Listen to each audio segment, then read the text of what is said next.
As the impeachment trial begins, we're getting a lot of questions from you, including one about whether the president has the power to stop it. Our Verify team looked into it. Here's Jason Puckett.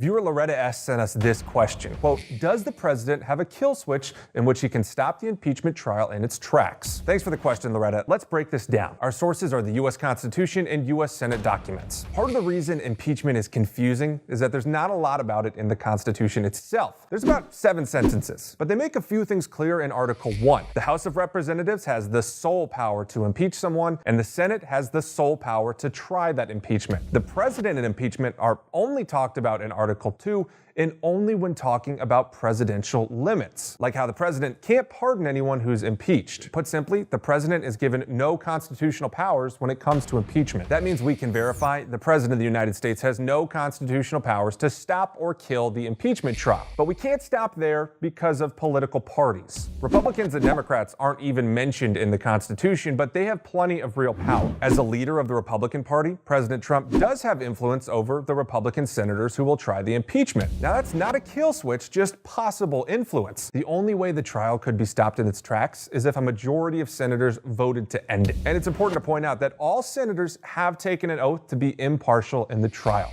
Got any other questions as this continues? Send us an email. With your Verify, I'm Jason Puckett.